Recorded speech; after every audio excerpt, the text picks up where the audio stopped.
This is Duelist with Star Child. It's been 5 years since the release of the Living Legends first public release, and we figured we'd try a podcast today. We're going to talk about the asset pools from the Chaos March event that's played every weekend. So first off, Star Child, what is an asset pool? Why do we use it? So basically, we started the Chaos March with the regiment system, which was completely different, and it was meant for experience the player base, a bigger community, and we've basically found out that that system was not actually suitable for us, so we had to work on something different. Then Burner from the Wolverine Rebirth clan came out with a new idea of these asset pools. Basically, they were bigger, way bigger regiments, because the original regiments had only 4 assets. So basically, yeah, these pools are way bigger, and they are assigned to each team before the start of a campaign. The system we are using now assigns 2 pools to each team. So basically, if you are a team leader, you will be assigned 2 different asset pools before the start of a campaign. What does it mean? It means that you will have 80 assets available, 80 different assets available for 5 no respawn drops. It means that you will be able to use each asset only once. It doesn't matter if it gets destroyed or damaged or survives one of the drops. You will always be able to use it only once over all the campaign. How does this system work? So basically, an asset pool is made up of 40 assets. There are 10 assets for each weight tier. So basically, you have 10 light assets, 10 mediums, 10 heavies, and 10 assaults, basically. The weight is always the same. All the asset pools have a total weight of 2,350 tons. So the weight is always the same, and the rating of the assets, yes, because we also use a rating system for The battle value system. Yeah, correct. Maybe we should take a step back and explain to them what the battle value system is and what it attempts to accomplish. The battle value system was an idea of KOS Invictus. This idea was meant to actually rate the assets by using a number from 1 to 4 originally. Now it goes from 1 to 5, and basically the lower is the number, the worse is the asset, if we can say that, I guess.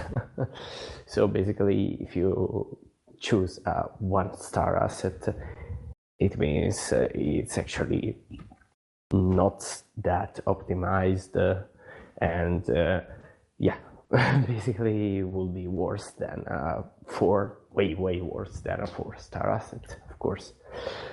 The battle value system was created to basically for 2 different purposes. The first one was, well, of course, to get a better balance for the games, and the second purpose was to see basically it was because we wanted to see more unoptimized builds in the drops. So basically, using this system, you will see more unoptimized builds in the games. Because, for example, let's say nobody ever takes the awesome Bravo because it's not that good. But using this system, a team leader will be forced to take it because there is a limit the battle value of all the drop lists. So let's say the total battle value limit of the drop list must be 10. Then you need to find the assets.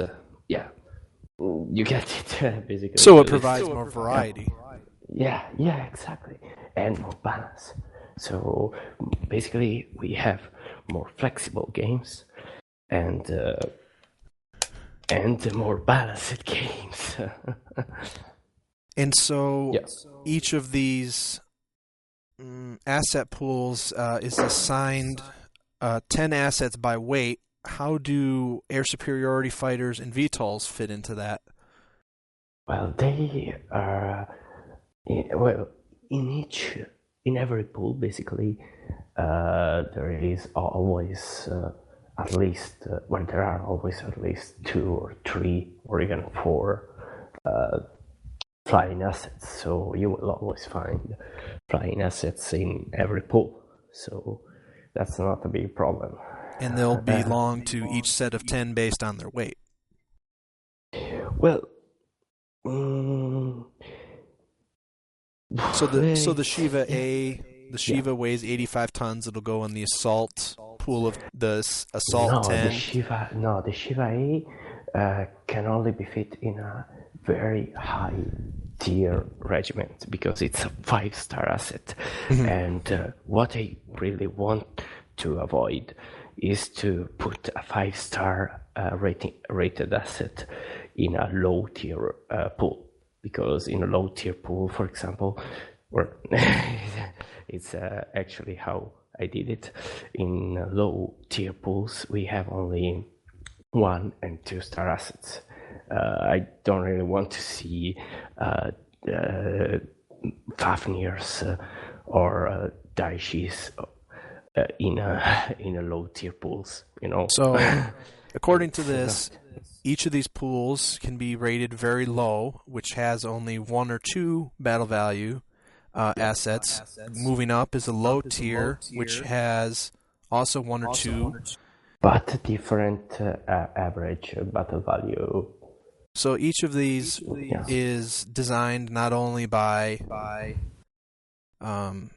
each of these is separated by the average battle value. The very low has an average of 1.5 and 1.2 or 1 and 2 battle value assets only. Moving up, a low tier is the same, but it has an average of 1.8. Yeah. A medium tier has an average of 2.1 and a battle value of 2 and 3.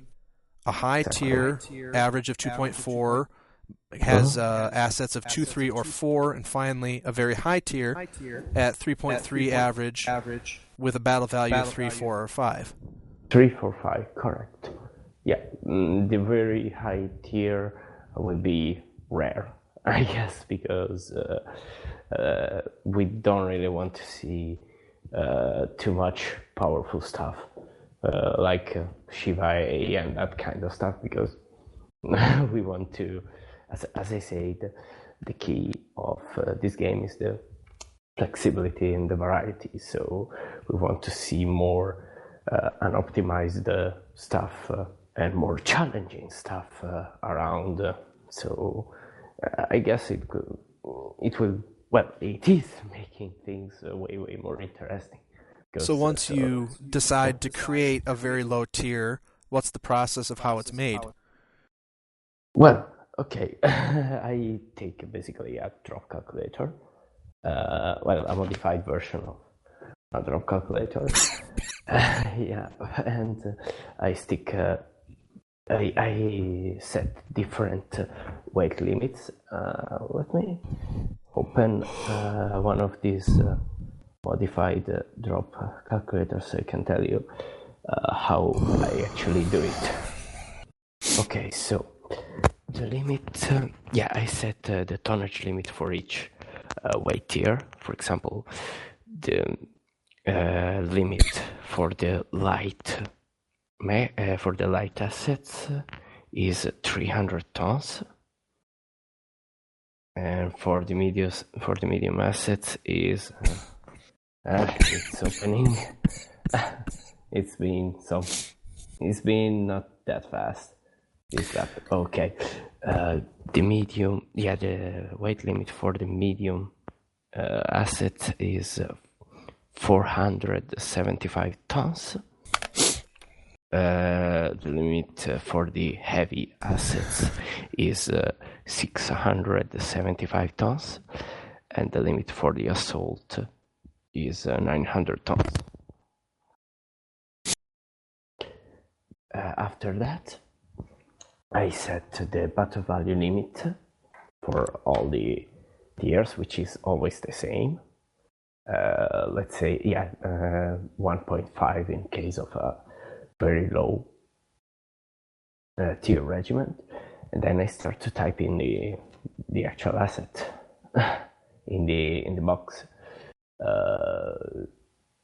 Of course, before finishing, I always check that there are only 2 and 3 stars assets in case of 1 and 2 stars assets in case of a very low regiment, 2 and 3 stars assets in case of a medium regiment, and so on. Do you allow? That's all. That's all basically. I'm using a modified version of a drop calculator to build these pools. Basically, that's all. Will you ever find more than one copy of an asset? For example, will you ever see 2 ONCs in the same asset pool? Yeah, it's possible, definitely. And you can use it, and you can use multiple, repeating variants in the same drop, of course, as long as you have them. I mean, if you have only 2 OSCs, you can actually use only 2 of them, of course, in all the campaign. You can also use both in the same drop, but yeah. Are the asset pools mixed tech usually? Mix? Or do they have both Inner Sphere and clan assets in them? No, now they are pure tech. So there are clan pools and Inner Sphere pools now. Mm-hmm. And finally, how often do you have to worry about allowing enough assets to allow for different strategies, like making sure you have enough long range, short range, medium assets, anti-air? Oh, that's not a problem, because with 80 assets, you got lots of choices, lots of possibilities. 80 assets are fine for a campaign of 5 drops. Which is not always 5, because, depending on who wins. Well, actually, thanks, because of the really great balancing work we did,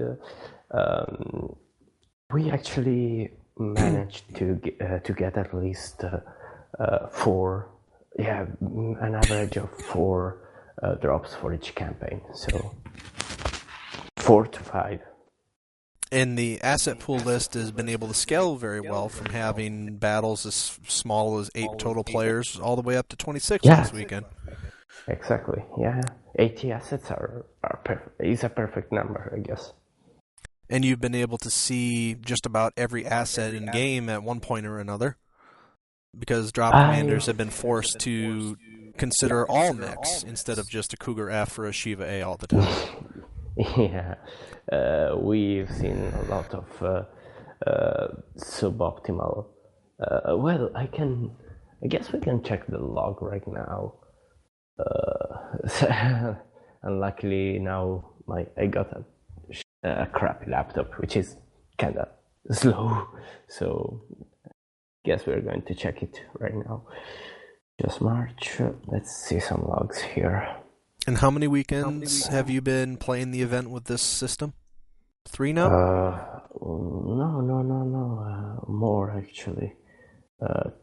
1, 2, 3, 4, 5, 6 campaigns. Probably more. Yeah, 6 campaigns. No, probably more. Actually more. Yeah. Is there anything that, while you've been happy with the success of it, is there anything that you might try to tweak in the future, or something that hasn't maybe not worked as well as you'd like? Well, I do have some plans now, but yeah, I still need to figure out some stuff. So I will. So you're always working on improving it. Yeah, always. I mean, only when I have time, but of course. And so all this playtime with the Chaos March has, the more that you're able to see it in action, the more you'll the better it'll get. Wait. I was checking the logs right now. So basically, we've seen.